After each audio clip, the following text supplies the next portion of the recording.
Galing sa kabisera si Lolo Nilo. Lingguhan, kung siya ay lumuwas ng bayan para mamili ng mga kailangan sa bahay. May kahirapan din kasi ang sasakyang pampasahero sa kanilang baryo patungo sa bayan. Lalo na sa gaya niya na wala namang sariling sasakyan. Puno ng pinamili ang dalang bayong na yari sa buri. Mga gamit panluto yon, delata at mga biskwit para sa kanilang apong si Samboy. Sadyang hindi na lang niya isinasama ang kanyang apo kapag pumupunta siya ng bayan dahil mahihirapan lang ang bata. Maging siya man ay mahihirapan din. Bulag ang kanyang apo mula nang isilang ito, pero may naaaninag siyang konting liwanag, subalit hindi sapat yon para siya ay makakita. Ibinaba ni Lolo Nilo ang dalang bayong at sinilip ang apo na inakala niyang nasa loob ng nag-iisang kwarto sa kanilang bahay. Kaya lamang wala ron ang kanyang apo. Napakunot ang kanyang noo. Tiyak na lumabas ng bahay ang bata. Hindi man ito nakakakita, pero nakasanayan na ni Samboy ang gumala sa lugar na malapit sa bahay hanggang sa kakawyan.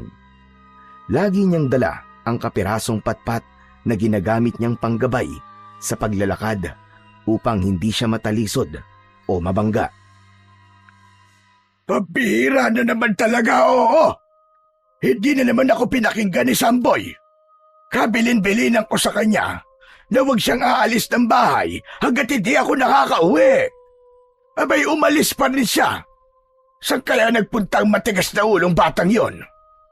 Kapag ganung wala ang kanyang apo, ay nag-aalala ng lubos si Lolo Nilo dahil nga sa sitwasyon ng bata na hindi siya nakakakita. Kahit pa kabisado na niya ang lugar malapit sa kanilang bahay, ang ikinakabahala naman ng matanda ay ang mababangis na hayop na posibleng makasakit kay Samboy. Kaya naman lumabas ng kubo ang matanda upang hanapin ang kanyang apo. Kinuha niya ang kanyang itak na nakasabit sa may dingding. Nakasanayan kasi ni Lolo Nilo na kapag magagawi siya sa kakawyan, ay dala niya ang kanyang itak para pwede na rin siyang kumuha ng panggatong. Samantala, bagamat hindi nakakakita ang batang si Samboy, ay sadyang madalas niyang pasyalan ang kakawyan. Natutuwa rin kasi siya sa pakikinig sa mga tunog ng huni ng ibon. Bagamat hindi niya nakikita ang mga yon, ay nagbibigay sa kanya yon ng kasiyahan. Gamit ang patpat na siyang gabay ng bata, ay may tinamaan yon na isang nakatumbang puno. Naupo roon si Samboy para magpahinga dahil kanina pa siya naglalakad. Pagkaupo niya sa nakatumbang puno, ay naramdaman niyang may mga yabag at kaluskos malapit sa kanya. Sa isang taong hindi nakakakita, ay binayayaan sila ng malakas na pakiramdam at pandinig.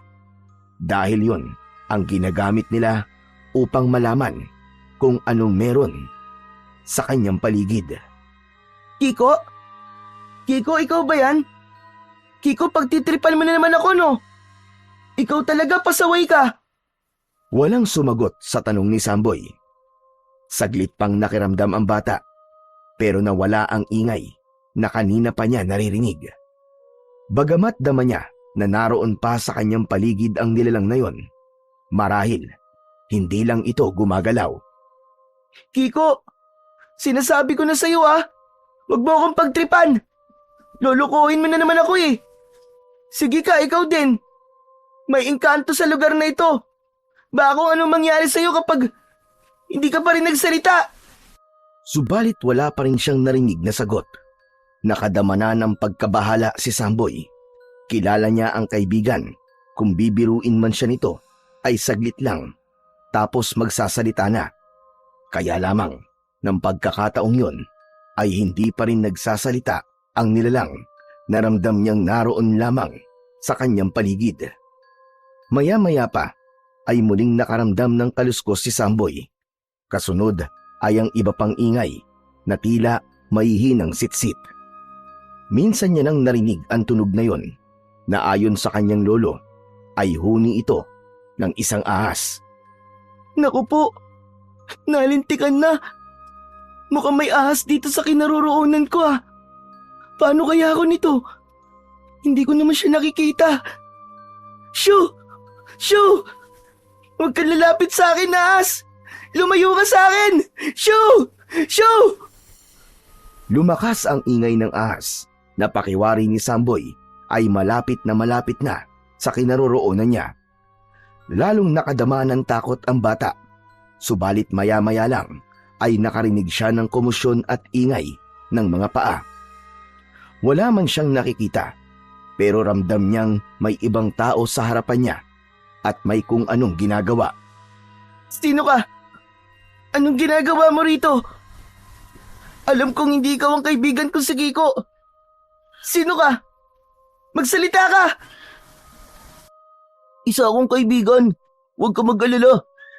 Wala na ang ahas na kinakatakutan mo. Hinuli ko siya at itinapon ko sa malayo. Para kasing gusto kanyang tuklawin kanina eh. Talaga? Wala na yung ahas? Oo. Ligtas ka na sa tuklaw nun. Hindi mo ba nakita yung ahas? Hindi eh. Naririnig ko lamang siya.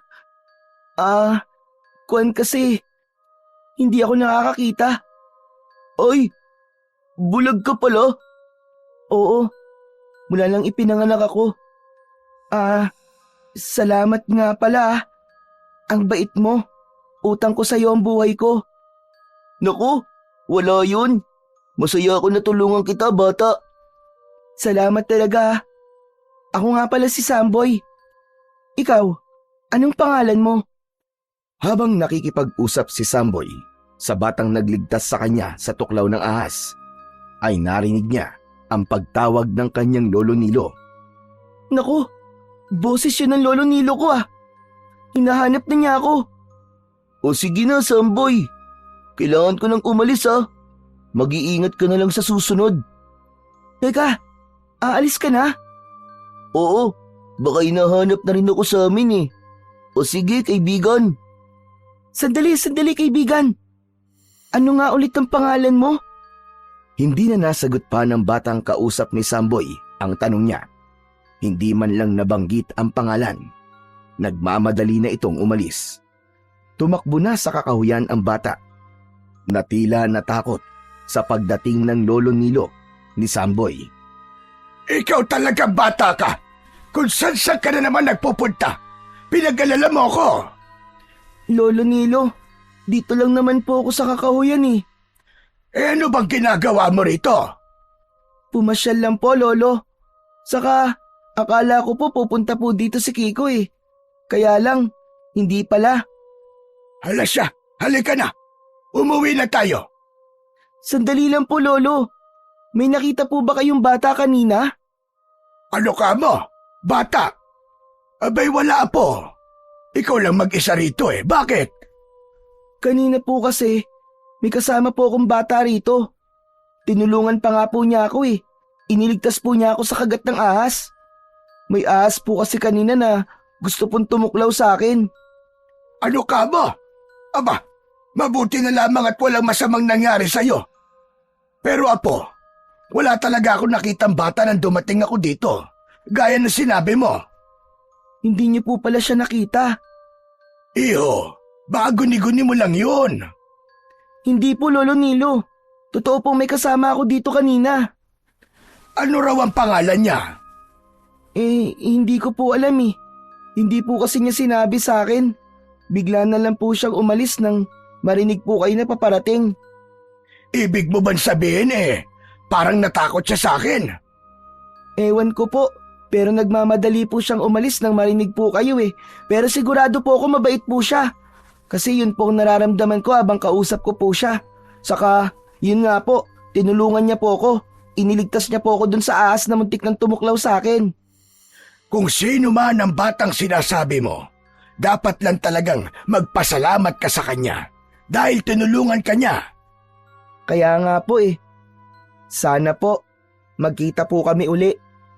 Inalalayan na ni Lolo Nilo ang apo para mabilis ang paglalakad nila papauwi. Samantala, ang batang tumulong kay Samboy sa tuklaw ng ahas ay nakauwi na rin sa kanilang bahay. Kanina pa pala ito hinahanap ng kanyang inang si Romina. Bakit ngayon ka lang, Jero? Saan ka ba lang galing, ha? Namasyal lang po ko, ina. Dun po sa may kakahuyan. Namasyal ka mo. Hindi ba't kabilin-bilinan namin sa'yo ng ama mo na huwag kang pupunta sa kung saan-saan, lalo na kung hindi namin alam? Ina, hindi naman po ako lumayo eh. Kahit na ba? Paano kung may makakita sa'yo? Alam mong iniiwasan nating mangyari yon, iho. Tapos ayan, inalis mo pa yung telang ipinantatakip mo sa iyong ulo. Pasensya na po. May nakakita ba sa'yo kanina na magpunta ka sa may kakahuyan? Po? Tinatanong kita, Jiro. Delikado kapag may ibang nakakita sa'yo. Kuwan po, ina. Wala naman po. Sigurado ka bang wala? Opo. Sa susunod, huwag kang basta-basta aalis ng bahay, anak. Maintindihan mo sana yon. Dahil ayaw namin ng ama mo na may masamang mangyari sa'yo. Hindi inamin ni Jiro na may ibang taong nakakita sa kanya. Pero hindi rin niya masasabi kung nakita nga ba talaga siya ng batang nakaharap niya. Dahil nga bulag si Samboy, kaya parang wala ring nakakita sa kanya. Nakauwi na sa kanilang bahay ang maglolong Nilo at Samboy. Kinapaka pa ng bata ang laman ng bayong na nasa mesa. Nakadama ng kasiyahan ng bata dahil alam niyang mga pagkain at iba pang kailangan nila sa bahay ang mga pinamili ng kanyang lolo. Wow! Parang ang dami po nitong pinamili niyo sa bayan, lolo ah. Oo, apo. Para matagal-tagal bago ako bumalik doon. Mahirap din kasi yung pabalik-balik sa bayan. Abay, nakakapagod. Sana po, lolo. Isama niyo po ako uli kapag pupunta po kayo doon.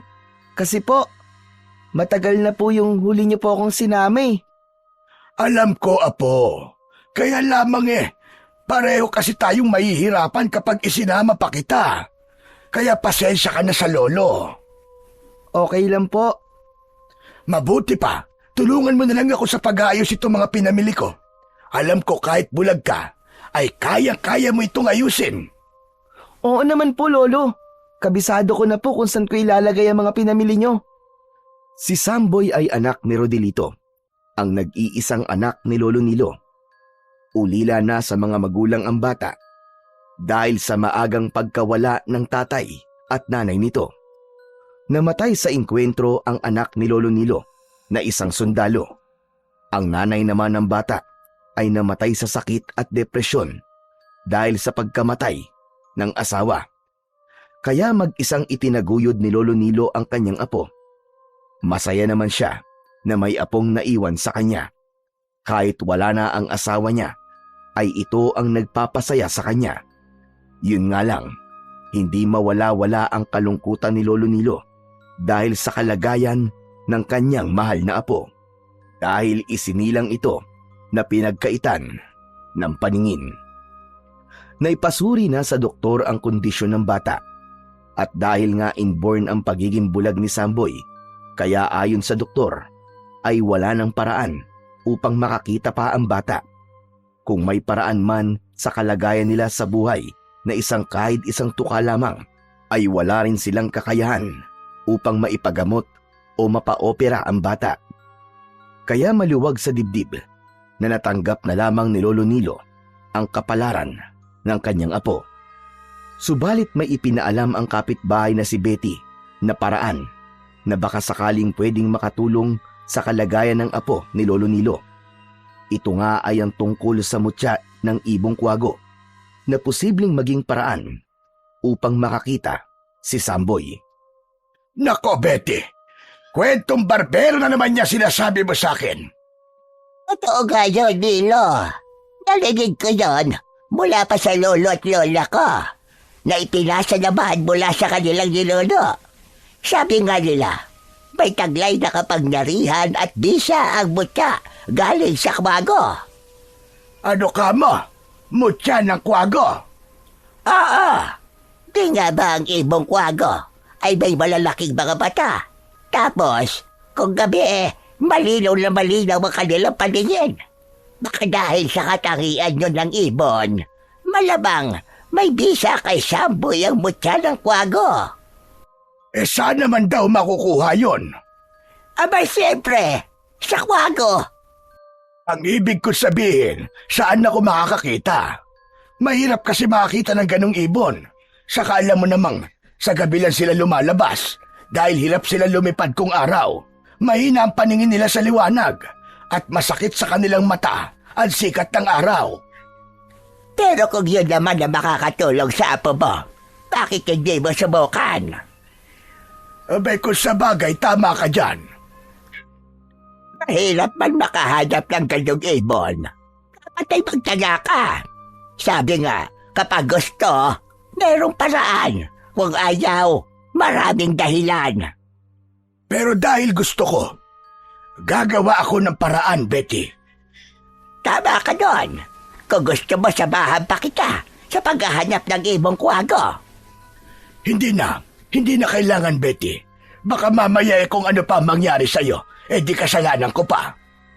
Hoy! Ano bang akala mo sa akin, Lampa? Wala akong sinabing ganun ka. Ikaw ang nagsabi nun. Nelo, gusto ko lang naman na tulungan ka. Para din sa apo mo. Hayaan mo at pag-iisipan ko. O sige, kapag nakadesisyon ka na, sabihin mo sa akin na agad-agad.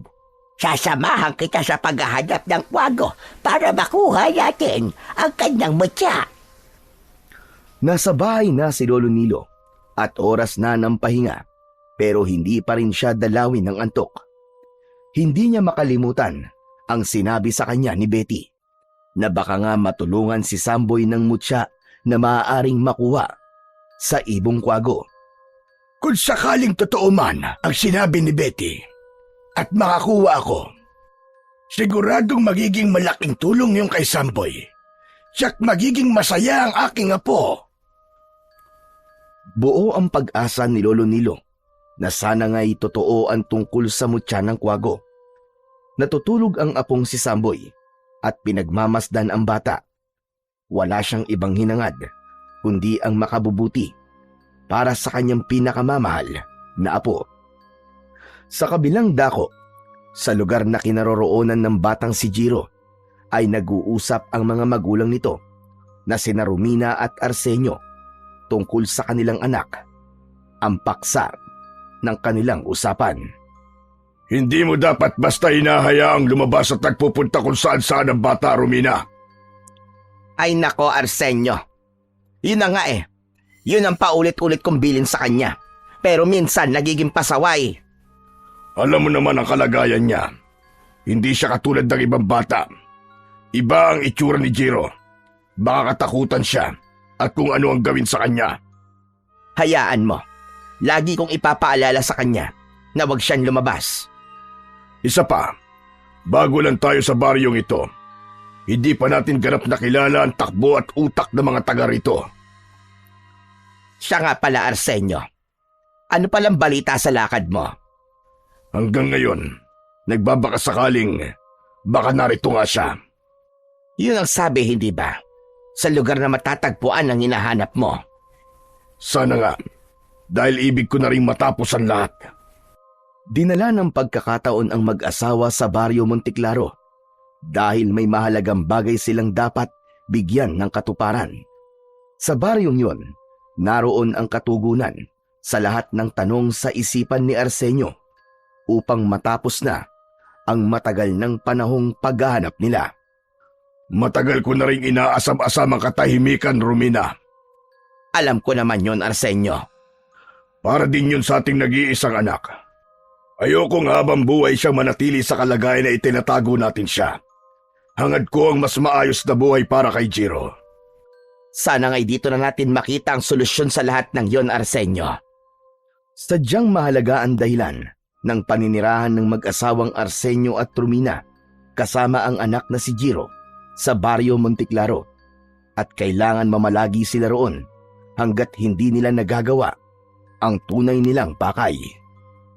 Sa kabila ng kalagayan ng batang si Samboy na isang bulag, ay hindi naman nalilimitahan ang kanyang pagiging isang bata Katunayan nga, ay meron siyang matalik na kaibigan na nagiging gabay niya at madalas nakakalaro. Samboy! Samboy! Pasensya ka na kung hindi ako nakarating sa kakahuyan kahapon ha. Meron kasi akong tinapos sa trabaho eh. Ano? Nagtatrabaho ka na, Kiko? Hindi. Ang ibig ko sabihin, merong ipinapagawa sa akin si nanay. Gawaing bahay. Ah, yun ba? Akala ko kasi, nagtatrabaho ka na eh. Pwede rin. Kaya lang, syempre, hindi pa ako papayagan eh. Kaya tumutulong na lang ako sa mga gawaing bahay doon sa amin. At sina nanay at tatay naman, sila nagtatrabaho sa bukid. Ay, siya nga pala, Kiko. Meron akong ikikwento sa'yo. Kasi nga, nagkaroon ako ng bagong kaibigan. Ano ka mo? May iba ka ng kaibigan? Oo, pero syempre, ikaw ang best friend ko. Teka, Samboy, sino ba bago mong kaibigan? Baka pwede ko rin siya maging kaibigan. Hindi ko pa kilala eh. Ano? Pwede ba yun? Bago mong kaibigan tapos hindi mo kilala. Niloloko mo yata ako eh. Hindi kita niloloko, Kiko. Hindi niya kasi sinabi sa akin ang pangalan niya nang tanungin ko siya. Bakit naman daw? Ewan ko, hindi ko rin alam eh.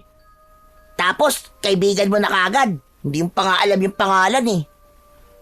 Kasi nga, mabait siya, Kiko. Iniligtas niya ako sa kagat ng ahas. Muntik na kasi ako matuklaw eh. Ah, mabait nga siya. Sa may kakahuyan, doon niya ako nakita. Sana nga, magbalik uli siya ron eh. Para maging kaibigan mo rin siya. Siguro, dahil lang siya rito. Siguro nga, kasi nun ko lang din narinig ang boses niya eh. Pamilyar na kay Samboy ang mga boses ng bata at matatanda sa kanilang baryo. Natatandaan niya ang mga yon, kaya alam niya kapag bagong salta sa kanilang lugar. Isa rin pambihirang kakayahan ng isang bulag ay ang makaalala ng boses at natatandaan nila yon. Samantala, hindi na maalis sa isipan ni Lolo Nilo ang mga sinabi sa kanya ng kaibigang si Lola Betty tungkol sa mutya ng ibong kwago. Nakadikit na yun sa isipan niya. Nasabi nito sa kanyang sarili na kung ang naturang bagay ang posibleng makatulong at makapagpabago sa buhay ng kanyang apong si Samboy, ay susubukan niyang hanapin yon. Kaya naman, nang sumunod na gabi, ay hinintay niyang makatulog ang kanyang apo. Kailangan niyang magtungo sa may kakahuyan kung saan madalas gumagala ang iba't ibang uri ng ibon. Sadyang gabi ang oras ng kanyang pinili dahil lumalabas ang nasabing ibon kapag madilim. Kinuha ni Lolo Nilo ang kanyang flashlight na gagamitin upang malaya siyang makaikot sa pupuntahang lugar. Marahang lumabas ng bahay ang matandang lalaki. Maingat ang kanyang pagakbang upang hindi magising si Samboy. Tiyak kasi na magtatanong ito kapag nagising at nakita siyang lalabas ng bahay ng ganung oras. Nakarating si Lolo Nilo sa kakahuyan. Una niyang narinig ay ang ingay ng mga kuliglig na namamahay sa mga puno na naroon. Alam niyang hindi magiging madali ang paghahanap sa ibong kwago, subalit umaasa siya na may makikita siya sa gabing yon. Mga paniki ang nakita niyang nagliliparan sa loob ng kakahuyan, subalit nag-antabay pa rin siya. Ilang oras na ang nakalipas at nakakaramdam na ng antok si Lolo Nilo. Subalit wala pa rin siyang marinig na huni ng ibong kanyang hinahanap. Maya-maya pa ay may narinig na kakaibang huni ang matandang lalaki. Hindi yun huni ng mga insektong panggabi, kundi tunog yun ng huni ng ibong kwago na kanyang hinahanap.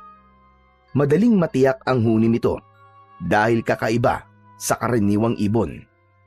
Pakiwari niya ay malapit lang sa lugar na kanyang kinaroroonan ang huni ng ibong kwago. Nawala ang kanyang nararamdamang antok. Tumayo siya at isa-isang sinipat ang mga puno na naroon gamit ang dala niyang flashlight. Tsak, nandito lang yun. Hindi ako maaaring magkamali. Sige na, ibong kwago. Magpakita ka na sa akin! Wala naman akong gagawing masama sa'yo. Meron lang akong hihingin. Patuloy sa paghahanap si Lolo Nilo. Kailangan siyang makahanap ng mutya para sa kanyang bulag na apo. Gagawin niya ang lahat upang mabago ang buhay ni Samboy. Yun ang tanging pangako ng matanda sa kanyang sarili. Hanggang mula sa isang puno ay nakarinig siya ng pagaspas ng isang pakpak. Malakas yun na totoong ikinagulat niya. Agad na naisip ni Lolo Nilo na isang malaking kwago yun na nakadapo sa isang puno. Subalit nang ilawan niya ang pinagmumulan ng pagaspas ng pakpak, ay ganun na lamang ang kanyang gulat. Dahil tumambad sa kanya ang nanlilisik at namumulang mga mata. Isang uri ng aswang yun, hindi siya maaaring magkamali. Kaya agad na hinugot ni Lolo Nilo ang itak na nakasabit sa kanyang bewang. Hindi siya nagpatakot sa aswang na nakita niya na nagkukubli sa puno. Nasinagan ng sikat ng buwan ang talim ng itak na hawak ng matandang lalaki. Saglit pa ay biglang nagbago ang aswang na nakakubli sa puno. Naging isang itim na ibon yun na lumipad papalayo. Saan ka pupunta? Bumalik ka rito! Harapin mo ako! Yun ang tanging nabanggit ni Lolo Nilo habang lumilipad papalayo ang aswang na naging isang itim na ibon. Hindi matiyak ng matandang lalaki kung anong dahilan ng biglang pag-alis ng aswang. Kung natakot ba ito sa hawak niyang itak na maaaring sumugat sa aswang. Sa pag-alis ng aswang na nakita ni Lolo Nilo, ay muling narinig ng matanda ang huni ng ibong kanina ay kanyang hinahanap. Tila suwerte ang naging hatid ng aswang na nakita niya kanina dahil natagpuan niya ang ibong kwago na kanyang hinahanap. Sabi ko na nga ba? At makikita rin kita! Dahan-dahang lumapit si Lolo Nilo sa ibong kwago. Dahil nga mas matalas ang mata at malinaw ang paningin ng naturang ibon kapag gabi, kaya agad siyang nakita ng ibon. Ngunit bago pa mahuli ng matandang lalaki ang ibon, ay biglang lumipat ito sa ibang sanga. Naku po! Mukhang pahihirapan pa yata ako ng ibong to ah! Minsan pa ay nagbakasakali si Lolo Nilo na mahuli ang ibong kwago. Kaya lang, hindi pala yun ganun kadali. Muli ay lumipad ang ibon papalayo. Kaya walang nagawa ang matandang lalaki, kundi ang manghinayang sa paglipad ng naturang ibon. Bigong umuwi si Lolo Nilo ng gabing yun.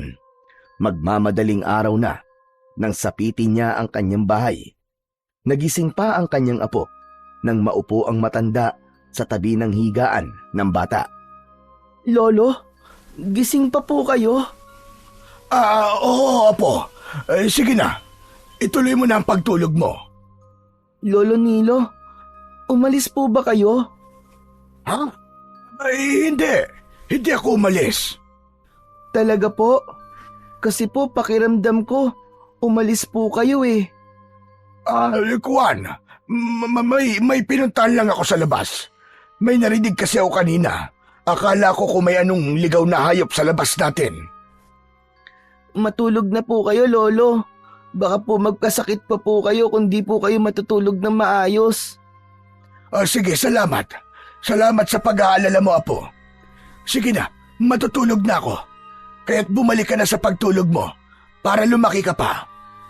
Sumunod si Samboy sa sinabi ng kanyang lolo. Nahiga uli ito upang ipagpatuloy ang pagtulog. Samantala, pinagmasdan naman ng matanda ang kanyang apo. Naaawa siya sa kalagayan nito. Alam niyang sa kabila ng pagkakaroon ng kapansanan sa paningin ni Samboy, ay lumaking masiyahin ang bata. Subalit bilang lolo, ay higit pa sa bagay na yon ang gusto niyang maranasan ng kanyang apo. Yun ay ang makakita ito. Bagamat sinabi na ng doktor na imposible na yon, subalit iba ang tiwala niya sa mutya na kanyang hinahanap. Yun ang nais niyang subukan para sa kanyang nag-iisang apo. Sa kabilang dako, nag-uusap naman ang mag-asawang Arsenio at Romina. Kararating lang noon ng babae mula sa magdamag na pagliliwaliw ipinaalam ni Romina sa kanyang asawa ang kanyang nadiskubre. Sigurado ka ba, Romina? Sigurado ko, Arsenio. Ang taong yon, siya ang nakita ko. Kung ganon, tama nga ang pananatili natin dito. Oo, Arsenio. Ano ba dapat nating gawin? Mag-asawang aswang sina Arsenio at Romina. Galing sila sa magkaibang uri ng aswang. Si Arsenio ay mula sa uri ng aswang na kung tawagin ay abwak. Aswang na may kakayahang maging isang taong bayawak. Samantalang si Romina naman ay mula sa aswang na kung tawagin ay kubot. Lumilipad na aswang na nagiging isang itim na ibon at bukod pa doon ay nagtataglay ng mahabang buhok na may kakayang pagalawin at gamitin para sa kanyang biktima. Mahalaga ang pananatili nila sa Baryo Monteclaro at may kinalaman dito si Lolo Nilo. Si Romina, ang itim na ibon na nakita ni Lolo Nilo. Subalit natakot siya sa matandang lalaki, kaya nagmamadaling umalis. Ano bang nakita mo sa taong sinasabi mo? Bakit basta ka na lamang umalis at iniwan siya? Nabahala ako, Arsenio. Natakot ako sa kanya. May kakaiba sa kanya? May pangontra ba sa gaya natin? Ewan ko. Dahil siguro sa nalalaman natin tungkol sa kanya. Hindi nga ba may taglay siyang anting-anting? Yun ang alam ko, Romina. Kaya tama lang talaga na umalis ka kagad. Pero hindi yun dapat maging hadlang. Pag-iingat ang dapat nating gawin at palakasin ang ating kapangyarihan para magawang labanan ng anumang taglay na anting-anting ng matandang yon. Tama ka. Kailangan pa rin ipagpatuloy natin ang ating plano. Dapat magbayad ang taong yon. Malaki ang atraso niya sa akin.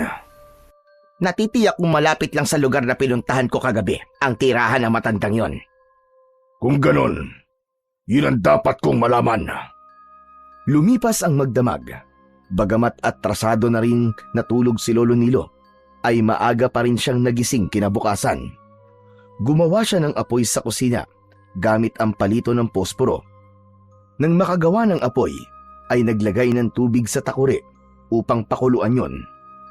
Wala nang lamang mainit na tubig ang kanilang termos. Kailangan niyang uminom ng mainit na kape. Sapat na sa kanya ang kapilang. Yun ang nakasanayan niya. Pero kung minsan, naglalaga din siya ng itlog, hinog na saging o kamote para sa kanilang almusal ng kanyang apo. Nang kumulo ang tubig, ay kinuha ni Lolo Nilo ang takure na may laman at isasalin sa maliit na termos. Kasalukuyang magsasali ng mainit na tubig ang matandang lalaki nang biglang may tumawag ng malakas sa kanya. Napamura pa sa pagkakagulat si Lolo Nilo dahil bahagyang natapon ang mainit na tubig at dumiretso yun sa kanyang hita. Anak na kuwago naman, oo! Bakit ka ba nanggugulat, Betty? Ikaw talagang matanda ka. Ang matandang kapitbahay na si Aling Betty pala ang tumawag ng malakas kay Lolo Nilo. Una ba, Nilo? Ang aga-aga ang init-init ang ulo mo. Galit ka kagad. Paano hindi iinit ang ulo ko kung ganiring natapunan ako ng mainit na tubig? Aba, muntik pang matapunan ang kwang ko. Buti na lamang sa hita. Aba, sakit kaya. Subukan mong itapon din sa hita mo. Naka, wag mo nga akong idamay dyan, Nilo. Mainit pala bakit kung gusto'y matapunan ako? Teka, ano ba kailangan mo? Ang aga-aga nangiistorbo ka ng kapitbahay. Huwag ka nang masungit, Nilo. Masisira ang araw mo niyan. Nasira na, Betty. Dahil nga natapunan ako ng mainit na tubig. At ay pasensya ka na. Hindi ko naman sinasadya. Huwag ka nang mainis. Bakit nga bang aga-aga't nangangapit bahay ka na kagad? Mangyaring dinalhan kasi kita ng ginawa kong puto na yari sa bigas. Heto, ang puputi pa nga Salamat. O sige na, makakaalis ka na. Aba, hindi nagtatabuyan mo na ako. Hindi mo man lang ba ako yayayain magkape? Nagdala lang ako ng puto Dahil ba dinalhan mo ko ng puto kailangan pakapihin na kita? Ganun ba yon? Kung gusto mo lang naman. Kung gusto mo magkape, o hayan, magtimpla ka. Huwag mo kong aasahang magtimpla ng kape mo. Ay, naka. Ikaw talaga, Nilo. Dinaig mo pa ang babaeng may regla sa kasungitan. Sabi ko nga sa'yo, nasira ang araw ko dahil natapunan ako ng mainit na tubig. O sige na. Aalis na ako kung ganyan at makababaya eh. Buhusan mo ko ng kubo ng tubig. Mabuti pa nga at umuwi ka na muna. Pero teka nga pala, Nilo. Nakita kita kagabi May pinuntahan ka. Saan ka pinanggaling? Wala ka na ron. Kita ba tao gano'n? Nagtatanong lang naman ako sa'yo eh. Sabi ko nga sa'yo, wala ka ng pakialam. Ay, naka. Sige na nga. Sa susunod na araw na lamang ako makikipagkwentuhan sa'yo. Mukhang wala ka talaga sa kondisyon ngayon.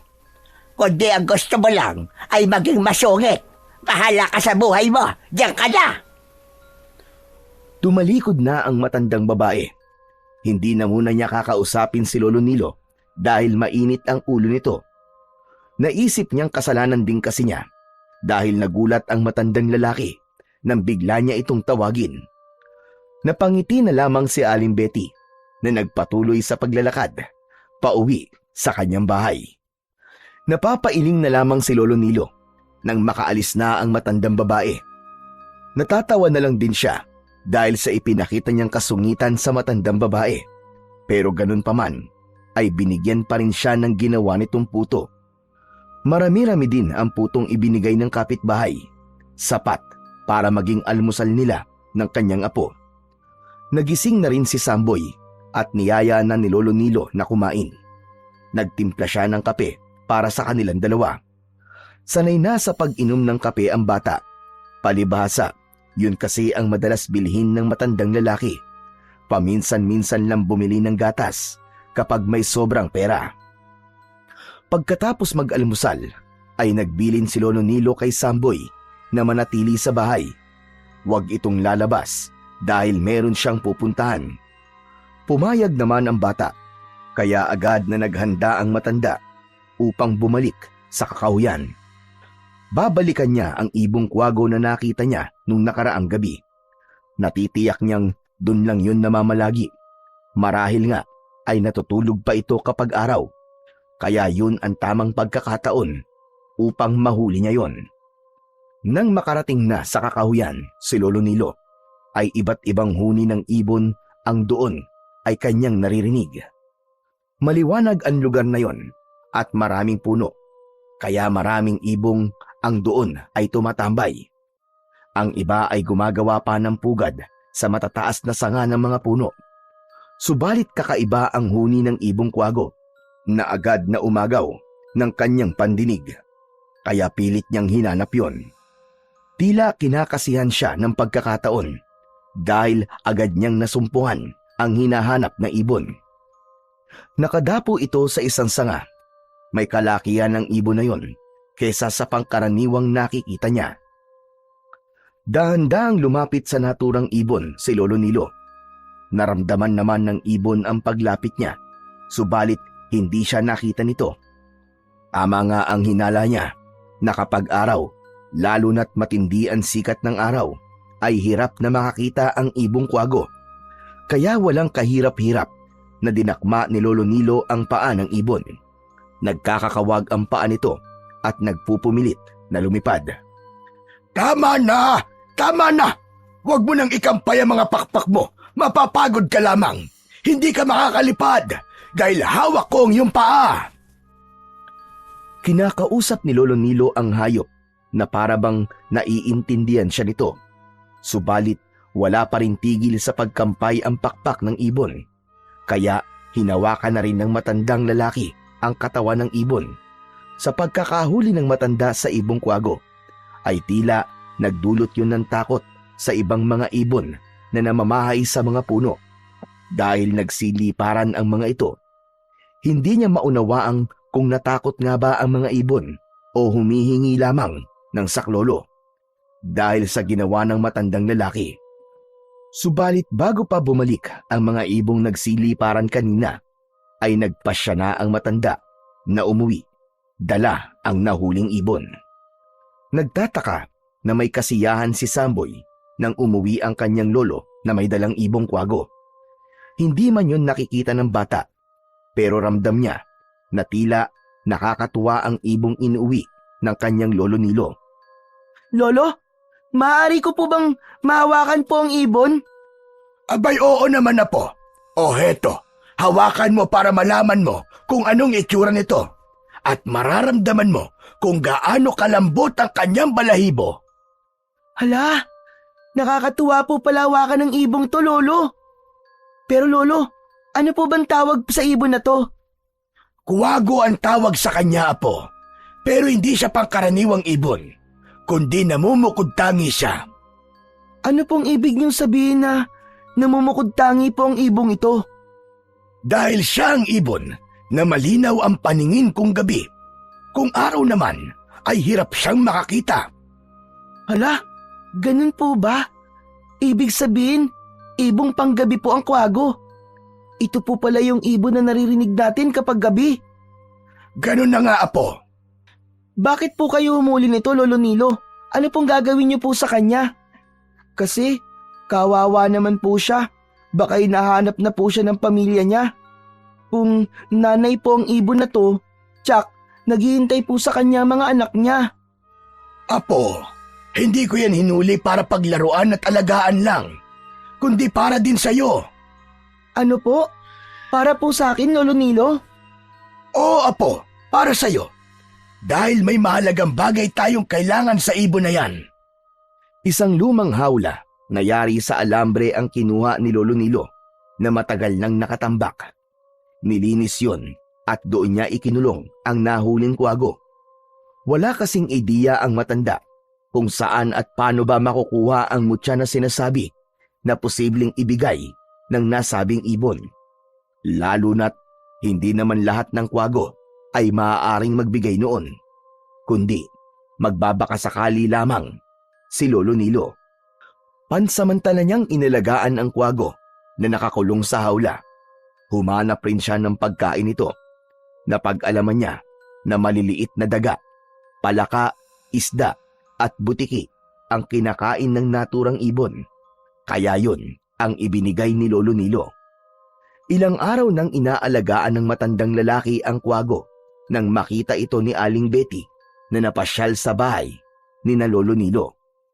Aba, ang gandang ibon naman itong alaga po, Nilo. Teka, kuwago yan, hindi ba? Oo, Betty, kuwago nga. Nakahuli ka na pala. Sinunod mo yung sinabi ko. Sabi ko, walang masamang subukan, hindi ba? Kaya hayan, inaalagaan ko na siya ngayon. Sana pala, naging kuwago na rin ako para alagaan mo ko. May sinasabi ka ba, Betty? Ay, wala, Nilo, wala. Ay, siya nga pala. Hindi ka na ba naiinis sa akin, ha? Ay, nako. Kalimutan mo na yon. Wala na yon. Alam mo namang, madali lang maalis ang galit ko. Talaga lang na nabwisit ako ng araw na yon dahil napaso ko na mainit na tubig. Pero wala na yon. Nakalimutan ko na yon. Ay, salamat naman. Kaya pala, hindi ka na masungit sa akin. Pagpasensyaan mo na rin ako kung nasungitan kita, Betty. Wala lang talaga ako sa kondisyon ng oras na yon. Naiintindihan naman kita, Nilo. Kaya't humihingi ako ng pasensya. Kalimutan na natin yon. Tapos na yon. Nangyari na. At teka, siya nga pala, Betty. Kaya ako humuli ng ibong kwago ay dahil na rin sa mga sinabi mo sa akin tungkol dun sa mutya. Alam ko yon. Pero paano ko ba makikita ang mutya na sinasabi mo? Konting taghihintay pa, Nilo. Ang sabi ng lolo ko, natatandaan ko na isang umagay, makikita mo na lamang na merong nakaipit na isang puting bagay sa tuka ng ibong kwago. Iyon ang kukunin mo. Pero hindi yun basta ibibigay ng ibon. Kaya hihintayin mong kusang bitiwan yun ng kwago. Kaya lang, dapat maging maingat ka rin. Dahil may magiging kaagaw ka na interesado rin sa mutya ng kwago. Abay, sino naman? Nilalang na hindi mo nakikita. Pero oras na ikaw ang makakuha sa mutya, ay saka mo lamang makikita ang nilalang na yon. Katulad din pala ng ibang mutya. Laging merong kaagaw. Tama ka, Nilo. Ako lang naman ang mutya na walang kaagaw kung kukunin mo. May ibinubulong ka na naman ba, Betty? Ikaw naman, Nilo, kung ano-anong naririnig mo. Kinakausap ko lamang ang sarili ko. Mag-iingat ka. Baka mamaya sumagot ang sarili mo sa'yo. Nako, mahirap na. Natawa na lamang si Lolo Nilo sa mga ikinikilos ni Aling Betty. Iba na kasi ang napapansin niya sa matandang babae. Pero binaliwala lang yon ng matandang lalaki. Hanggang sa isang umaga nga, unang nagising si Samboy at narinig niya na maingay at panay ang huni ng ibong kwago. Ano ba nangyayari sa'yo, kaibigang ibon? Bakit ba ang ingay-ingay mo dyan? Nagugutom ka ba? Nako, pasensya ka na kasi tulog pa si Lolo Nilo eh. Siya lang ang pwedeng magpakain sa'yo. Hindi ko kasi alam kung saan nakalagay ang ipinapakain niya. Samantala, gising na rin si Lolo Nilo at narinig ng matanda na kinakausap ni Samboy ang ibong kwago. Kaya bumangon ang matandang lalaki at lumapit sa kanyang apo. Sa paglapit ni Lolo Nilo sa bata, ay agad na umagaw ng kanyang atensyon ang maingay na kwago at nang tignan niya ay nakita niya ang isang maputing bagay na tila biglang kumislap ang nakaipit sa tuka ng ibon. Heto na yata yun. Heto na yata ang pinakahihintay ko. Lolo, ano po ba yun? Ano po yung sinasabi niyong pinakahihintay niyo? Yung nakaipit sa tuka ng ibong kwago. Alin nga po, Lolo? Ang pinakahihintay kong mutya, inilabas na ng ibon. Hala, kunin niyo na po, Lolo Nilo. Kunin niyo na po. Oo, Apo. Walang ibang dapat makakuha niyan, kundi ako. Sinubukang kunin yon ni Lolo Nilo, subalit hindi yun mahila-hila ng matanda. Kaya nag-alala siya na malunok uli yun ng ibon at hindi niya na makuha pa. Saglit na nag-isip ng dapat gawin ang matanda. Kinuha niya sa taguan ang maliliit na hayop na pagkain ng ibong kwago. Dinala yun ng matanda. Nakita ng kwago ang bitbit ni Lolo Nilo. Humampay ang pakpak ng kwago na tila nasiyahan sa nakitang pagkain na dala ng matanda. Sa paglapit ng maglolo sa kwago, ay biglang binitiwan ng ibon ang nakaipit na puting bagay sa kanyang tuka. Agad naman yung sinunggaban ni Lolo Nilo dahil malakas ang kutob niyang yun na nga ang hinihintay niyang mutya.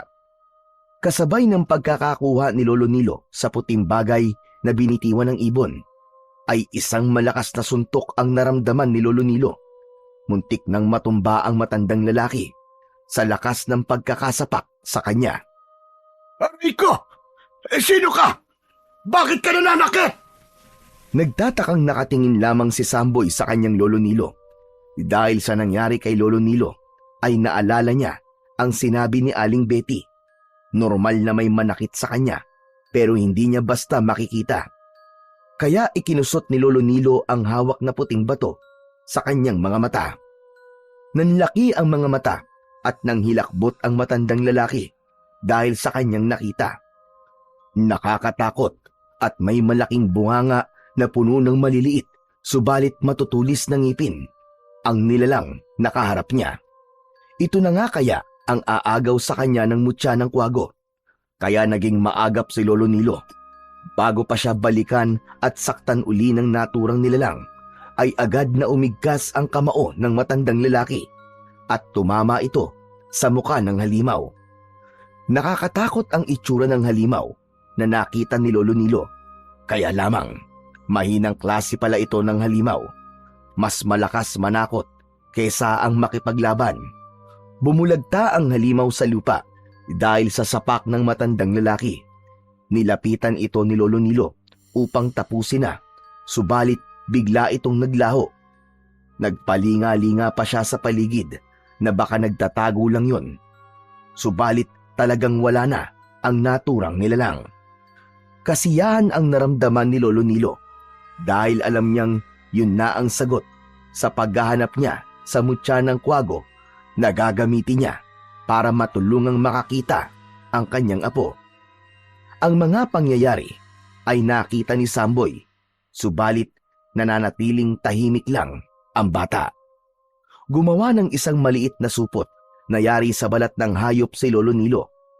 Nilagyan niya yun ng perdible at isinabit sa suot na short ni Samboy. Ano po yung ikinabit niyo po sa salawal ko, Lolo Nilo? Isang pangontra yan na po. Saan po? Sa usog. Kaya hayaan mo lang na nakakabit ito sa suot mong short. Lolo naman hindi naman po ako sanggol malaki na po ako. Di po ba, sanggol lang pong nilalagyan ng ganito na kontra usog? Po, hindi lang sanggol ang nauusog. Saka proteksyon mo rin yan para sa mga kakatuwang nilalang na maaaring paglaruan ka. Lalo na, madalas kang pumupunta sa kakahuyan, hindi ba? Hindi na nagtanong pa si Samboy. Sapat na yung mga sinabi ng kanyang lolo. Subalit ang tungkol sa mutya na ikinabit ni Lolo Nilo sa salawal ng apo ay hindi pa niya magawang sabihin. Mas mainam na wag munang ipaalam yon kay Samboy. Ayaw niyang umasa ang kanyang apo sa magiging bisa ng mutya kapag sinabi niyang posibleng makakita siya dahil doon. Kaya minabuti niyang ilihim na lang muna. Saka na lang niya ipapaalam ang totoo kapag nangyari na ang kanyang inaasahan. Samantala, sa kabilang dako naman ay naghahanda ang mag-asawang sina Arsenio at Romina na mula sa uri ng aswang kubot at abwak. Aalamin niya ang kinaroroonan ni Lolo Nilo na nakita ni Romina nang minsang pumasyal siya sa kakahuyan na nasaan yung aswang kubot. Mahalagang malaman natin kung saan nakatira ang matandang lalaki na nakita mo sa kakahuyan, Romina. Dahil sisingilin natin siya sa malaki niyang kasalanan sa aking angkan. Siya ang pumatay sa iyong ninuno. At ang dugo ng taong yon ang gagamitin din natin para sa ating anak na si Jiro. Tama ka, Romina. Isinilang ang anak natin na may nakakatakot na anyo at wala tayong magawa upang mabago yon. Gaya ng sabi sa atin, dugo lamang ng isang antingero na pumatay sa iyong ninuno ang makapagpapabago ng anyo ng anak natin. Kailangan ipanghilamos niya ang dugo upang mawala ang nakakatakot niyang itsura. Tama ka. Kawawa naman ang anak natin na taglay ang nakakatakot na itsura. Hindi gaya natin na nagiging nakakatakot lamang ang ating anyo kapag nagiging aswang tayo. Kaya nga, Arsenio, gagawin natin ang lahat upang makaganti tayo sa taong yon at magamit ang kanyang dugo para sa ating anak.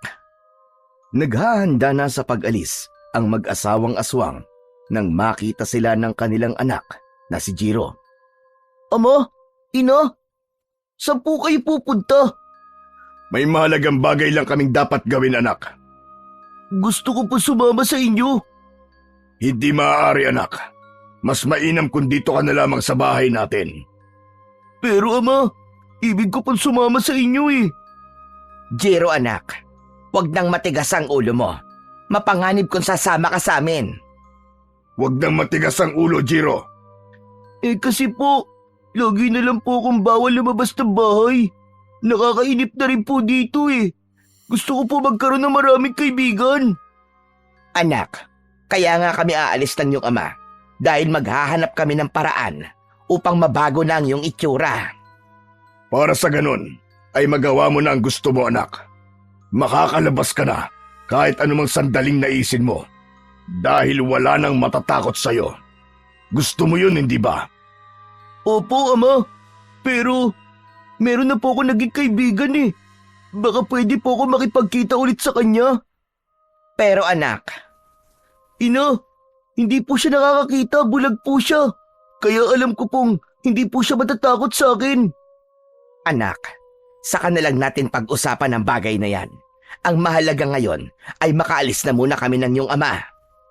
Bukas, saka natin pag-usapan ang tungkol sa kaibigan mo, anak. Kung gusto mo, sasamahan pa kita sa pakikipagkita mo sa kanya. Natuwa ang batang si Jiro sa sinabi ng kanyang ama. Kaya hindi na siya nagpumilit pang sumama sa lakad ng kanyang mga magulang. Nagbago na ang anyo ng mag-asawa. Naging aswang abwak na si Arsenio. Samantalang naging aswang kubot naman si Aling Romina. Saka nagpaalam na sa anak upang gawin ang kanilang pakay. Samantala, gamit ang taglay na pang-amoy ng aswang kubot na si Romina, ay naiwan sa kanyang gunita ang amoy ni Lolo Nilo, kung kaya natuntun kagad nila ang tirahan nito. Sa lugar na ito, dito naninirahan ang matandang nakita ko sa kakahuyan. Ang bahay na yun, posibleng yun ang tirahan niya. Wala siyang kamalay-malay na may aswang na aatake sa kanya. Dapat tayo mag-ingat, Romina, dahil isa siyang antingero. Oo, alam ko yon. Ano pang hinihintay natin? Salakayin na natin siya. Wag muna.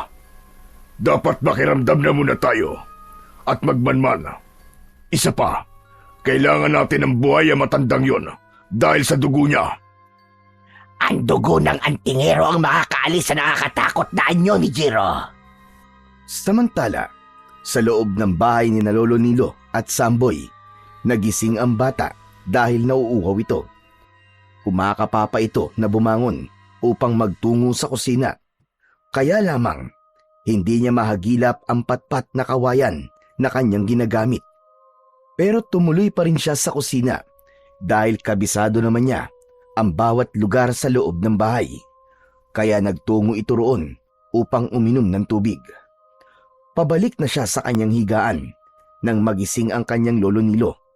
Tinanong siya nito at sinabi niyang uminom lang siya ng tubig sa kusina. Babalik na sana sa pagtulog ang bata nang may marinig silang ingay mula sa labas ng kanilang bahay. Ingay yun na likha ng kung anong nilalang. Sinundan pa yon ng mga alulong ng aso na nagpapatunay na may kung anong nakikita ang mga hayop sa labas. Ang ingay ng mga aso! Oo nga po. Parang may kung ano nakikita sila. Sige na, Apo. Huwag mo nalang pansinin ang mga maiingay na aso na yan. Mamaya lang ay tatahimik na din ang mga yan. Ngunit lalong lumakas ang ingay sa labas at alulong ng mga hayop. May pagaspas ng lumilipad na kung anong nilalang. Tumayo na si Lolo Nilo. Iba kasi ang kanyang nararamdaman. Bago ito magtungo sa pintuan ng bahay, ay may kinuha ito sa likod ng pintuan. Isang maliit na palakulyon na doon ay nakasabit. Lolo? Lolo, bakit po? Dito ka lang, Apo. Huwag kang lalabas dyan. Meron lang akong ibig tiyakin.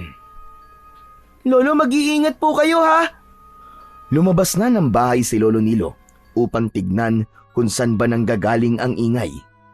Agad na bumungad sa matandang lalaki ang aswang na kubot na si Romina. Nanlilisik ang mga mata at nakabukas ang bibig na may maliliit at matatalas na ngipin. Habang mahabang buhok ay nakakalat sa ere na tila mga ahas na may buhay at gumagalaw. Sinasabi ko na nga ba, may aswang na narito lang sa paligid ng aking bahay.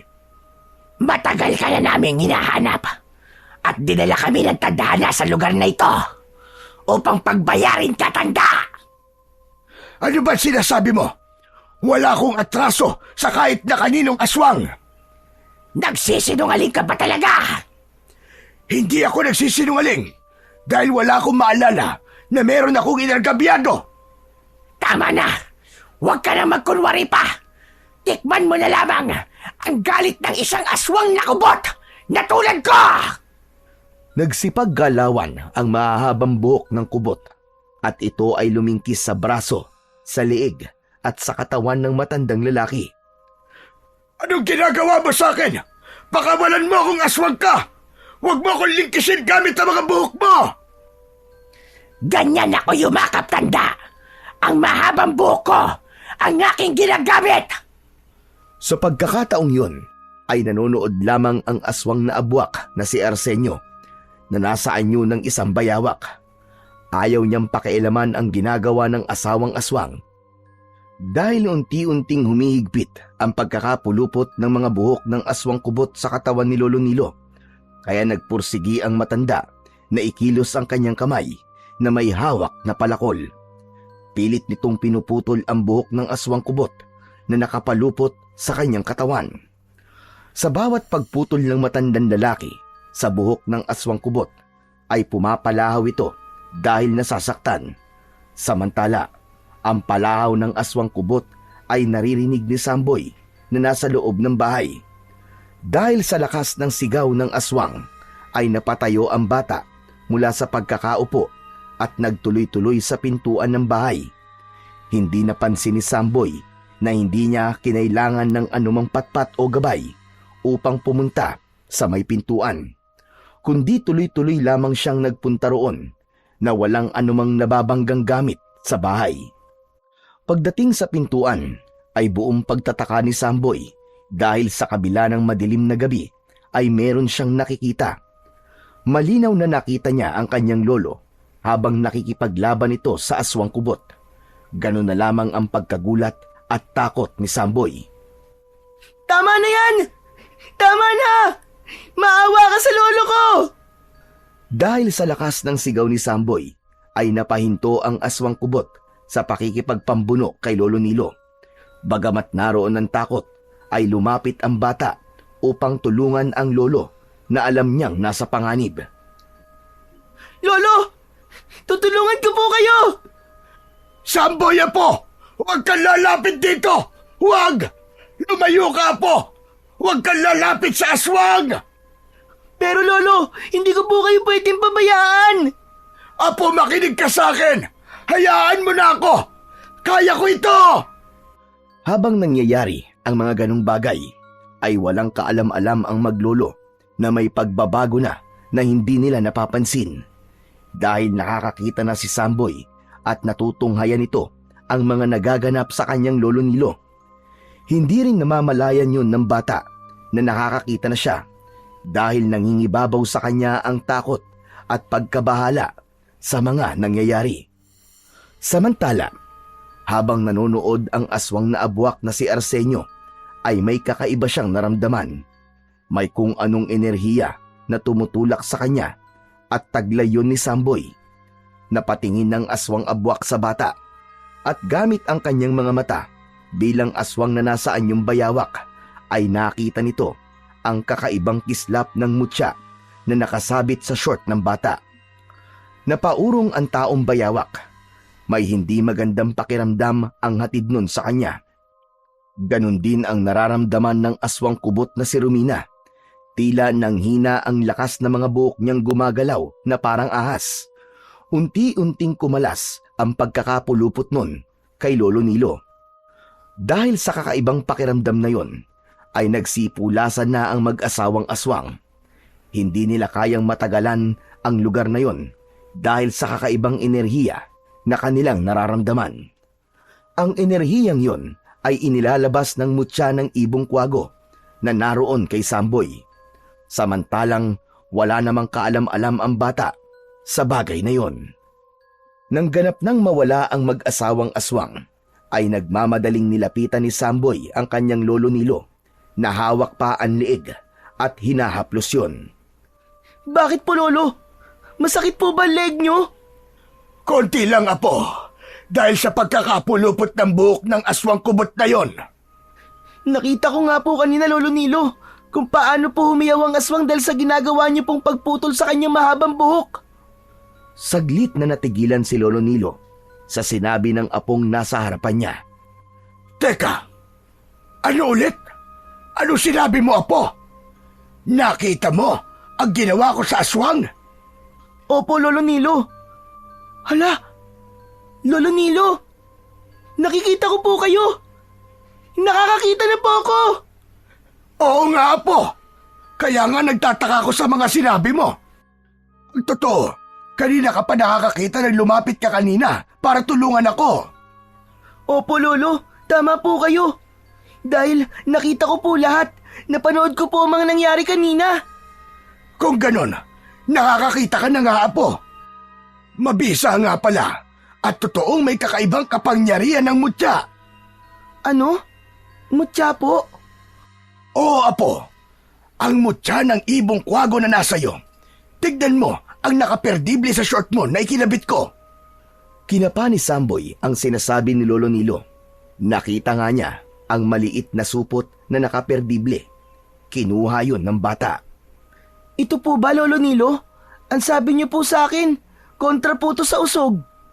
Apo, sinabi ko lang yon para hindi ka umasa. Pero totoo nga pala. Salamat sa Diyos at sa mutya. May bisa sa iyo, mutya ng kwago. Nakakakita ka na, Apo. Oo nga po. Hindi rin po ako makapaniwala, Lolo Nilo. Ang sarap po pala na merong nakikita. Malinaw na malinaw ko po kayo nakikita, Lolo. Nakikita ko po ang lahat sa paligid. Pati po ang itsura niyo, Lolo. Totoo po palang maganda po kayong lalaki. Konti lang, Apo. Saka ikaw rin naman, magandang lalaki ka. Dahil nagmana ka sa akin. Dahil wala na nga ang mga aswang, ay pumayapa na rin ang tensyon na kanina ay nangyari. Kaya pumasok na ng bahay ang maglolo. Masaya sila dahil nga nalaman nila ang bisa ng mutya kay Samboy. Subalit hindi pa rin sila dapat maging palagay dahil ang mga aswang na kanina'y nakaharap ng matandang lalaki ay maaaring magbalik upang minsan pa'y guluhin sila. Mag-uumaga na at dahil pagod ang maglolo sa dami ng mga nangyari ng gabing yun ay nakatulog sila. Lagpas 9:00 na ng umaga nang magising si Samboy, samantalang natutulog pa rin sa tabi niya ang kanyang Lolo Nilo. Lolo! Lolo Nilo, gising po! Gumising po kayo! Ano ba yun, Apo? Bakit? Ano ba nangyayari sa'yo? Aba, teka. Umiiyak ka ba? Bakit ganun po, Lolo? Anong bakit ganun? Madilim po. Madilim, wala po akong makita. Katulad po uli ng dati. Hindi po ako makakita. Bulag na naman po ako. Ano ka mo? Totoo ba ang sinasabi mo? Teka. Kusot-kusutin mo lang ang mga mata mo. Baka puno lang niya ng muta. Lo, wala po talaga akong makita. Bulag na naman po ako. Agad na hinanap ng matandang lalaki ang nakaperdibling mutya ng ibong kwago sa suot na salawal ng apo. Naroon naman yon at nananatiling nakakabit.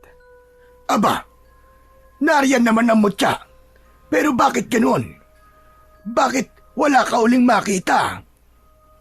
Hindi ko po alam, Lolo Nilo. Baka po nagkataon lang yung nangyari kagabi. Imposible, Apo. Imposibleng nagkataon lang yon. Awang-awa si Lolo Nilo sa kanyang apo. Inakala ng bata na mamamalagi na ang pangyayaring yon na nakakakita na siya. Kaya lang, bakit bumalik siya sa dati niyang kalagayan?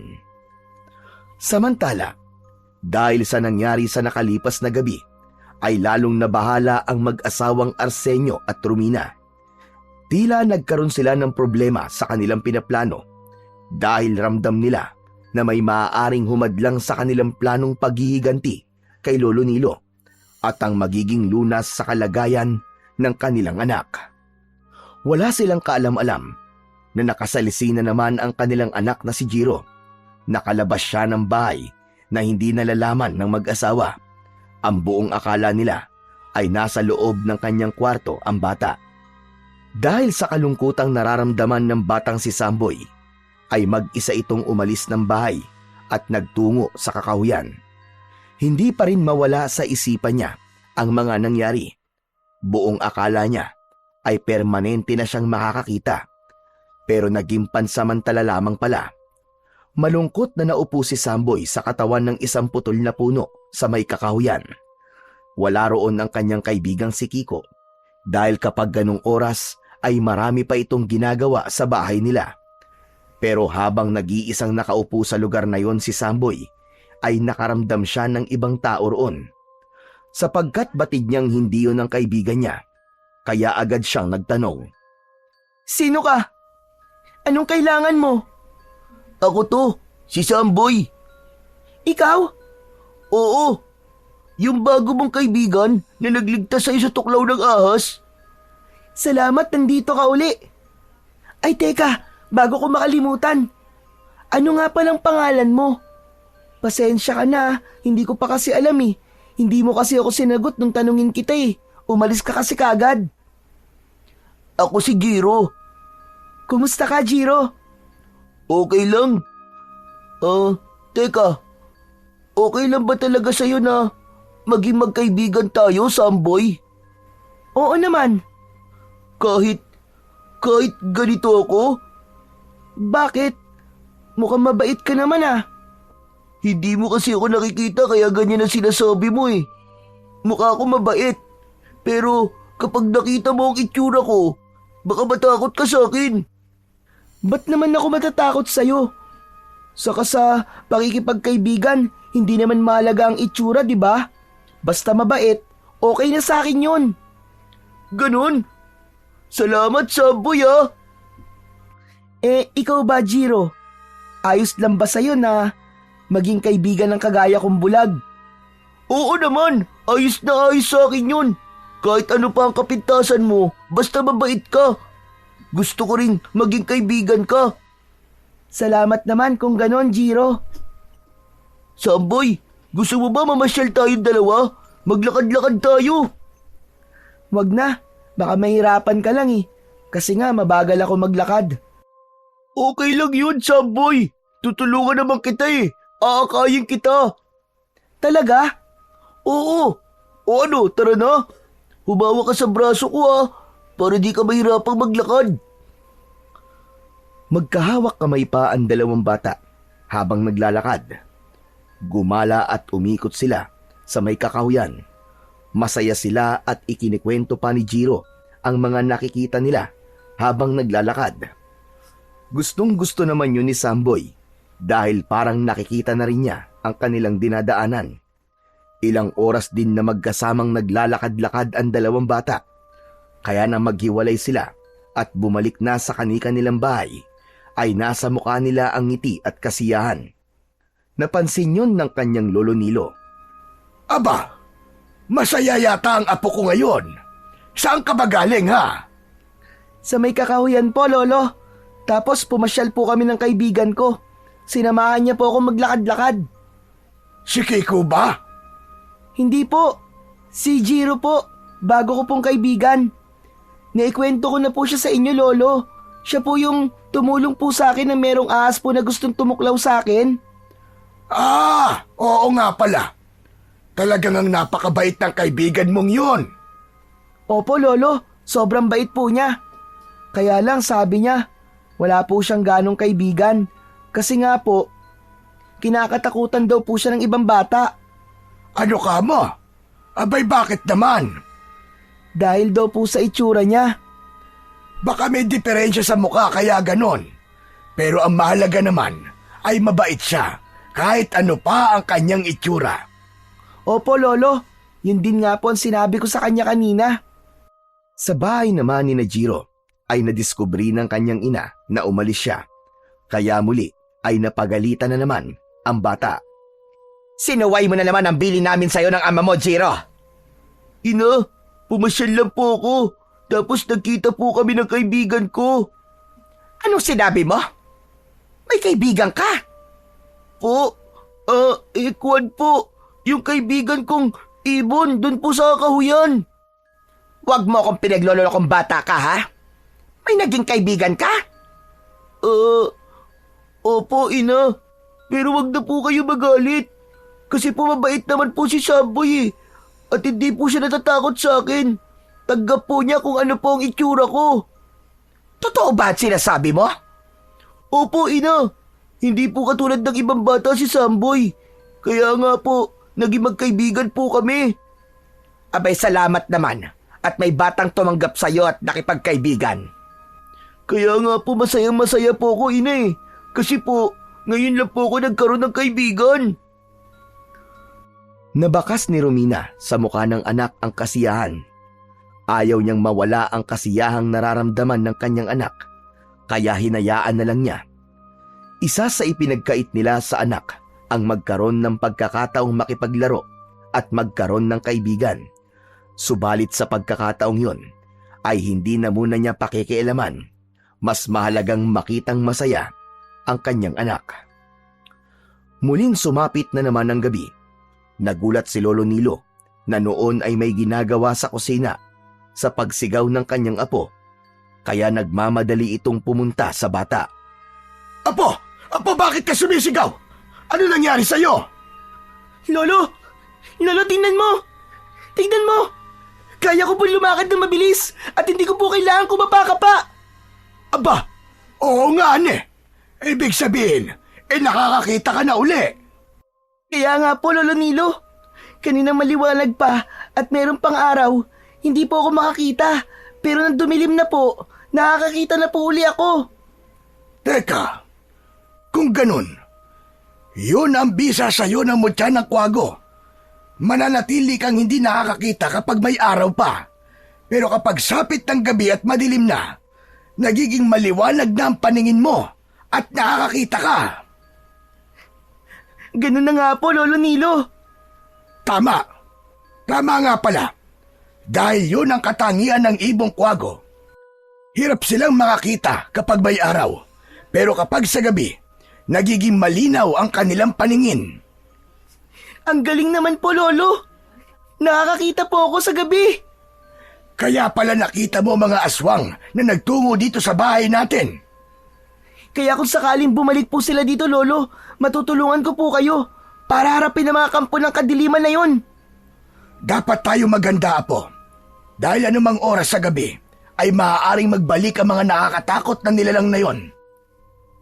Pero Lolo, bakit po kaya umatake po sa atin ang mga aswang na yon? At sabi ng isang aswang, ay dapat daw ako magbayad dahil sa atraso ko sa kanila. Kayo po ba ang dahilan, Lolo? May kasalanan po ba kayo sa aswang?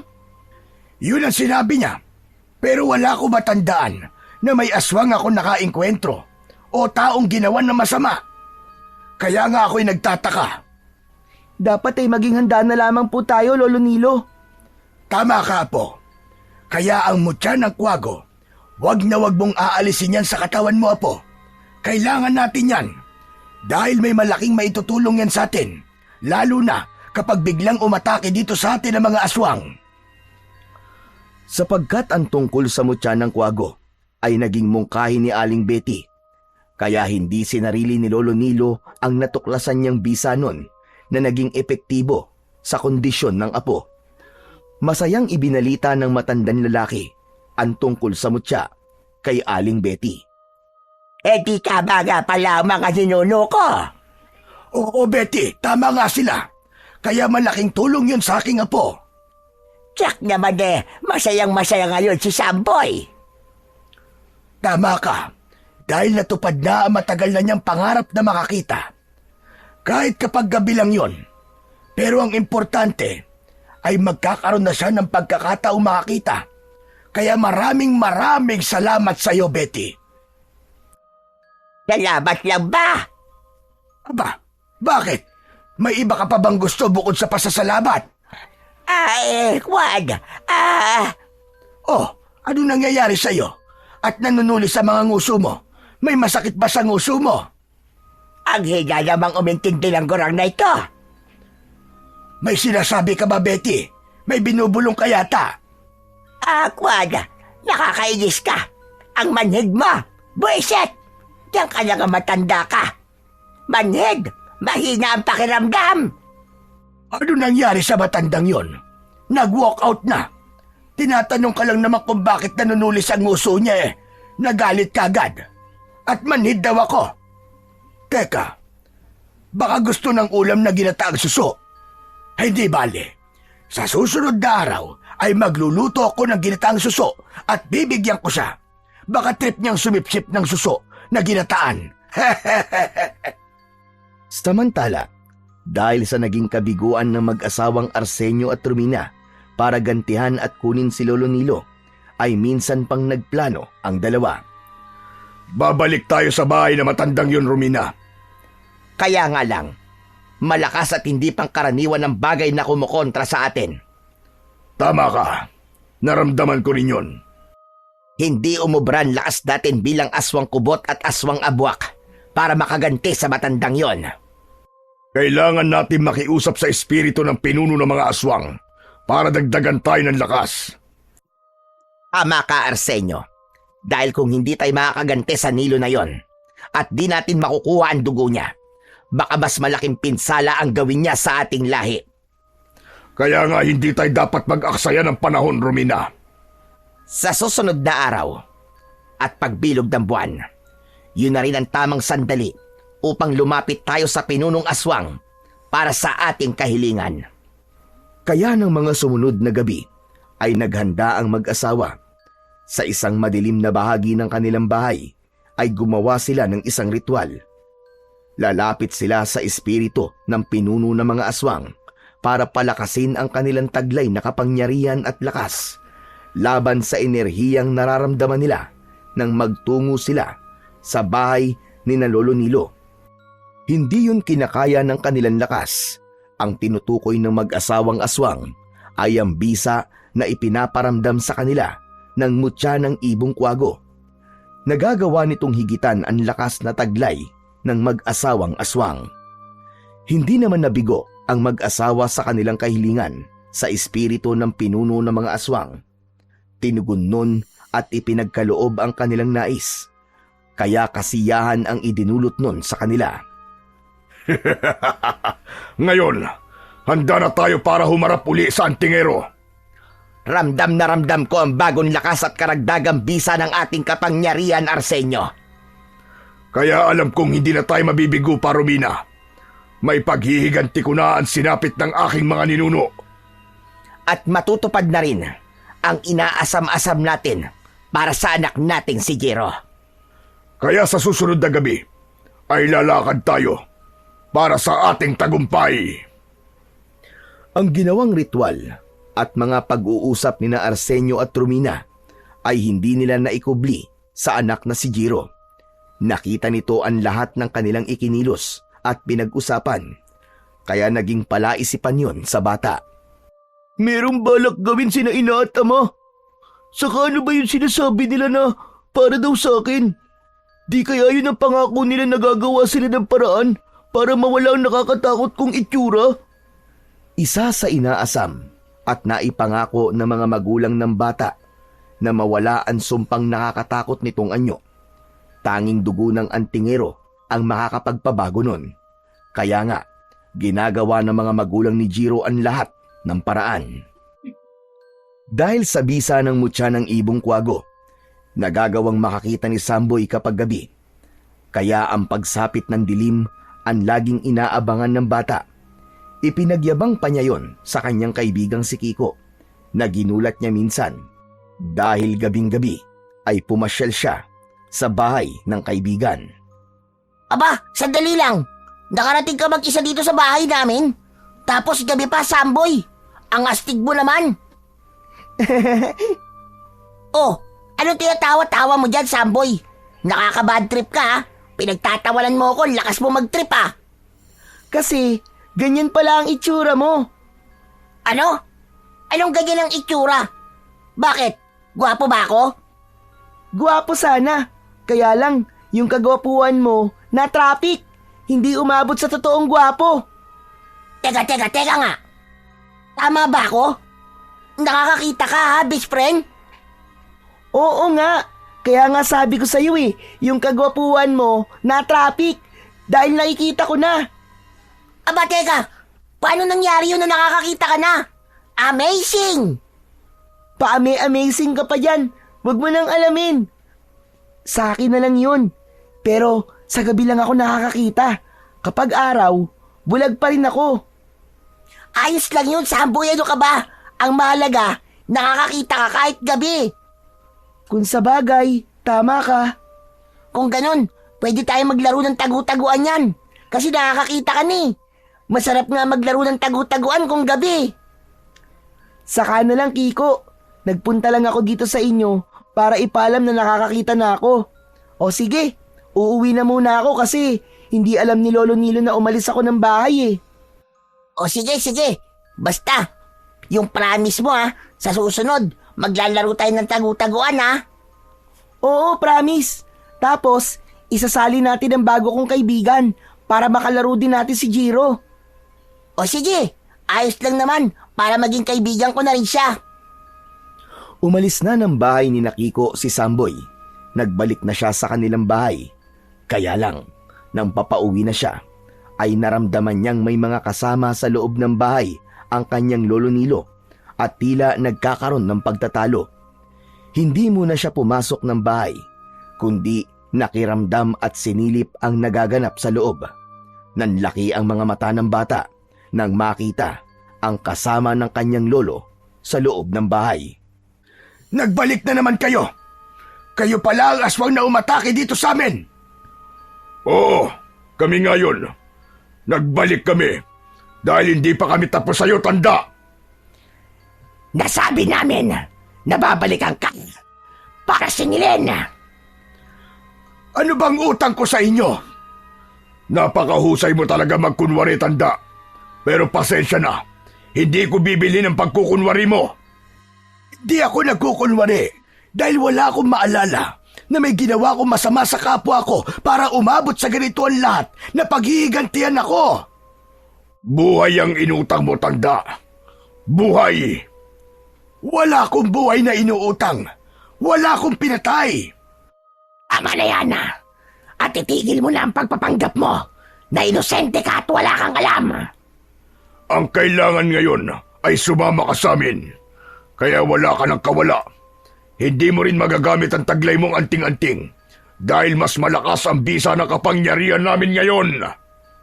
Hindi ko alam kung nababaliw na kayo. Hindi ko talaga alam ang sinasabi nyo. Wala rin akong anting-anting. Talagang hindi ka pa rin titigil sa pagkukunwari mo. Tama na, Arsenio. Dali na natin siya para matapos na ang lahat ng paghihintay natin. Makakapaghiganti na tayo sa kanya. Mapapakinabangan pa natin ang dugo ng antingerong yan.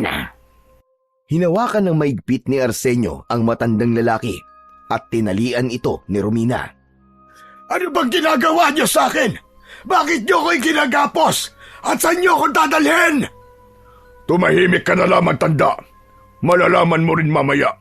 Lahat ng tanong mo ay magkakaroon ng kasagutan. Sa labas, sa gitna ng madilim na gabi, ay kitang-kita ni Samboy ang nangyayari sa loob ng kanilang bahay. Kanina pa nagngangalit ang kanyang mga ngipin dahil sa ginagawa ng mag-asawang aswang sa kanyang lolo Nilo. Kaya nang makalabas ng bahay ang mga ito at dalhin sa kung saan ang lolo niya, ay humarang na ang batang si Samboy. Nang makaharap ni Samboy ang mag-asawang aswang, ay agad nilang naramdaman ang kakaibang enerhiya mula sa mutya ng kwago na nakakabit sa katawan ng bata. Hoy! Mga pangit na aswang! Saan niyo dadali ng lolo ko, Pakawalan niyo siya! Ang batang yan, sa kanya nagmumula ang kakaibang enerhiya na pumipigil sa atin, Romina. Hindi anting-anting ng antingero ang taglay niya. Ibang uri. Kapag hindi niyo kinalagan ng lolo ko, baka hindi niyo magustuhan ang gagawin ko sa inyo! Huwag mo kaming takutin, bata! Hindi ang kagaya mong uhuging paslit lang ang pipigil sa aming mga plano! Agad na nagpalit ng anyo ang mag-asawa. Mas mabangis, mas nakakatakot. Kitang-kita rin niya kung paanong kaladkarin ng mga halimaw na yon ang kanyang lolo. Kanya-kanya ng atungal at angil ang dalawang aswang bilang paghahanda rin sa gagawing pag-atake ng mga ito kay Samboy. Tumabi naman bigla si Lolo Nilo na noon ay inalihan ng takot dahil sa mga halimaw na nasa kanyang harapan. Pero nagawa niyang palakasin ang loob ng kanyang apo. Samboy, apo! Huwag kang papayag na madaig ka ng mga halimaw na yan! Manalig ka sa Panginoon at sa bisa na ibinigay sa iyo ng mutya ng kwago. Wala kang anumang sandata iyo, pero sapat na ang kamay at paa mo para gamitin mo laban sa mga halimaw na yan! Mula sa mutya na nakasabit sa katawan ni Samboy ay kumislap yun at sumabog ang maputlang asul na kulay na bumalot sa lugar na yon. Nakakagulat din ang pangyayari na nagkaroon ng pahaba at kurbang kuko ang mga kamay ni Samboy na katulad ng sa ibong kwago. Alam ng mutya ang mga mangyayari kaya kumilos yun upang ganap na matulungan ang bata. Wala namang sinayang na sandali ang mag-asawang aswang. Buong tapang at lakas na inatake nila si Samboy. Hindi naman magpapatalo ang bata. Ginamit ng aswang kubot na si Romina ang kanyang mahahabang buhok na tila may buhay upang balutin si Samboy, habang nakahanda naman ang aswang na abwak na si Arsenio para sakmalin ang bata. Ang lakas ng mga aswang at ang bisa ng mutya ng kwago ng mga sandaling yun ay tila magkapantay lamang. Lakas at patatagan ang labanan, ngunit isa man sa kanila ay hindi nagpapakita ng kahinaan. Nag-aalala si Lolo Nilo nang makita niya na tila nalalamangan ng 2 aswang ang kanyang apo. 2 aswang laban sa batang may taglay na mutya ang labanan. Nagpatuloy sa tagisan ng lakas at bisa ng kapangyarihan ang mag-asawang aswang at si Samboy. Nais nilang ubusin ang kanika nilang lakas at matira ang matibay. Gumagana naman ang bisa ng mutya na taglay ng bata, subalit may kakaibang lakas din talaga ang 2 aswang upang kontrolin ang lakas ng enerhiya mula sa mutya. Habang nanonood naman si Lolo Nilo sa mga nangyayari ay napapikit siya. Umusal siya ng panalangin upang palakasin pa ang taglay na mutya ni Samboy para mapangibabawan nito ang anumang kapangyarihang meron ang mga kampon ng kadiliman. Nakaramdam ng panghihina si Samboy.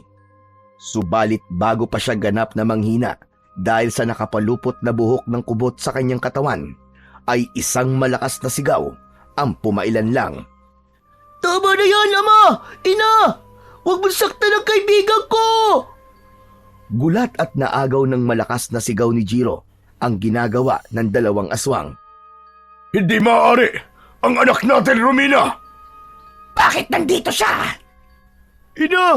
Ama! Maawa po kayo sa kaibigan ko! Pakawalan niyo na po siya! Huwag niyo saktan si Samboy! Huwag niyo patayin ang kaibigan ko! Jiro! Kaibigan! Ibig mo sabihin, mga magulang mo sila? Oo, Samboy! Jiro, nakikita ko ng totoo mong itsura. Ano ka mo? Nakakakita ka na, Samboy? Ngayon nakita mo na ang nakakatakot kong anyo. Payag ka pa rin bang maging kaibigan ako? Sabi ko naman sa'yo, Jiro hindi ako tumitingin sa itsura ng gusto kong maging kaibigan, kundi sa kanyang puso. At alam ko na mabait ka. Dahil naipakita mo na sa akin yun minsan. Nang mga pagkakataong yun, ay humupa ang galit na namamayani sa damdamin ng mag-asawang aswang. Dahil kaibigan pala ng anak nila ang kanilang sinasaktan. Unti-unti ay nagbalik sila sa dating anyo. Ang batang ito, ang sinasabi mong kaibigan mo, anak? Opo, Ama. Siya ang tanging nakilala ko na tumanggap sa akin kahit ano pa ang itsura ko. Pero, narinig ko kanina na bulag siya nang makilala mo. Ibig sabihin, hindi niya nakita ang tunay mong anyo. Nakakakita na po siya ngayon, Ina. Alam na po niya ang kapangitan ko. Pero, tulad nga po ng sinabi ko, hindi po ako tumitingin sa panlabas. Agad ko po natanggap na kaibigan si Jiro dahil sa ipinakita po niyang kabaitan sa akin, sa ginawa niya pong pagliligtas sa akin.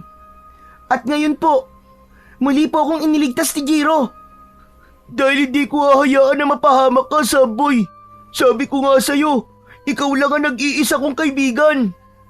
Pero hindi ka dapat nakikipagkaibigan sa kanya, anak. Bakit naman po, Ina?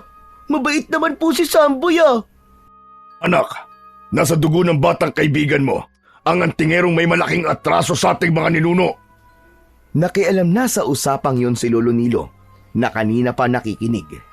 Muli ay narinig niya ang pagdidiin sa kanya sa paratang na wala siyang kaalam-alam. Sandali lang! Paulit-ulit ko na lamang naririnig sa inyong dalawa ang kasalanan na hindi ko naman nalalaman. Dahil ikaw ang antingero na pumatay sa aking mga magulang at ninuno. Pinaratangan sila mga aswang at kampo ng kadiliman. Bakit ba pilit mong itinatanggi ang mga bagay na yon, tanda? Dahil wala yung katotohanan. Pero mga aswang po kayo. Kitang-kita ko po ang pagbabago po ng anyo nyo. Kaya ganun din po ang mga magulang nyo. Hindi aswang ang mga magulang ko, bata. Mabubuti silang tao. Matulungin. Pero may nainggit sa kanila at pinaratangan silang aswang. Tapos agad namang pinaniwalaan na matandang yan na lolo mo. Pinatay ang mga magulang ko na hindi mo na inaalam ang totoo dahil sa labis sa sakit sa pagkawala nila. At dahil na rin sa paratang na hindi naman totoo, ay nagdesisyon akong maging aswang. Pumayag akong pasaan ng pagkaaswang upang maipaghiganti ko ang aking mga magulang at ninuno. At ako naman, dahil sa pagmamahal ko sa asawa ko si Arsenio, ay pumayag na rin ako na maging aswang. Natahimik si Lolo Nilo sa mga ikinuwento ng mag-asawa. Saka unti-unting naalala niya ang isang nakaraan. Hindi nga siya maaaring magkamali na totoong may nilalang na antingero na katulad at kamukhang kamukha niya na pumatay sa mga magulang ni Arsenio. Ang taong yon ay ang kanyang kakambal na si Noli. Kaya lang, nagkahiwalay ang kanilang landas. Kamukhang kamukha niya ang kanyang kakambal at natitiyak niyang yun ang tinutukoy ni Arsenio. Ang kakambal niyang si Noli, ang antingero na kinamumuhian at nais paghigantihan. Kaya hindi ako ang tinutukoy nyo. Ang kakambal kong tinutukoy nyo na isang antingero ay maraming tato sa katawan. Bordado ng tato ang kanyang dibdib. Heto ako. Tignan nyo ang dibdib ko. Makikita nyo na walang anumang tato. Itinaas ni Lolo Nilo ang suot niyang t-shirt at nakita ni Arsenio na malinis yun at walang ang tato. Nanatiling walang kibo si Arsenio dahil tama nga ang matandang lalaki. Ang antingero na pumatay sa kanyang mga magulang ay puno ng tato ang dibdib. Kaya ngayon ay natiyak niyang hindi si Lolo Nilo ang antingero na hinahanap nila at nais paghigantihan. Kung ganon, nasa na sinasabi mong kakambal mo? Wala na siya. Minala siya sa isang engkwentro dahil hindi niya dala ang kanyang anting-anting, kaya namatay siya. Subalit ang anting-anting ay hindi ko kinuha, kundi kasamang inilibing. Ayokong ipasa sa akin yon dahil sa mabigat na pasaning dala ng isang antingero. Kung ganon, nagkamali pala tayo, Arsenio. Maling tao nais nating paghigantihan. Humihingi ako ng tawad sa iyo. Patawad. Hindi na namin gagawin ang aming planong paghiganti dahil hindi naman ikaw yun. Nauunawaan ko kayo. Ramdam ko ang sakit ng pinagdadaanan nyo at kung saan nanggagaling ang galit nyo. Samboy, pasensya ka na rin sa inaatama ko ha. Wala yun, Jiro. Naiintindihan ko na ang lahat. Humupa na ang matinding galit at emosyon na namamagitan sa mga pangyayari kanina lang. Nakita na ni na Arsenio at Romina ang kanilang mga pagkakamali. Kaya lang, biglang nakarinig sila ng kakaibang ingay. Tila may dumadaluhong na kung ano mula sa kadiliman. Gayon na lang ang pagkamangha ng lahat nang mula sa kadiliman ay may grupo ng mga aswang na dumating. Grupo ng mga aswang kubot at aswang abwak. Mabaging langit! Napakaraming aswang! Sinugod tayo ng mga kampo ng kadiliman! Hala! Saan galing ang mga yan, Lolo Nilo? Ama! Ina! Bakit may mga dumadating na aswang? Nagkatinginan sina Arsenio at Romina. Sila man ay naguguluhan sa pagdagsa ng mga aswang na kauri nila. Bakit grupong umatake ang mga yon? Bakit ganito, Arsenio? Ano bang nangyari? Hindi nagustuhan ng pinuno ng mga aswang ang pagbabago ng ating desisyon. Dahil yun sa ating nalaman, ang nais pa rin nila ay gawin natin ang nauna nating plano kung bakit tayo humingi ng dagdag na lakas sa espiritu ng pinuno ng mga aswang. Pero, nalaman nating mali tayo. Kaya lang ay hindi natin mababawi ang ating ipinangako Nagagamitin natin yon para gumanti at maggasik ng lagim. Yun ang hinahanap sa atin. Anong gagawin natin ngayon, Arsenio? Tayo ang puntirya nila. Sa atin sila gaganti. Wala tayong ibang gagawin kundi ang lumaban. Kundi papatayin nila tayo ng walang kalaban-laban. Tama ang naging kutob ni Arsenio. Silang mag-asawa nga ang sadya ng mga dumating na aswang. Sila ang nais parusahan at ipatikim sa kanila ang galit ng mga kauri nilang aswang.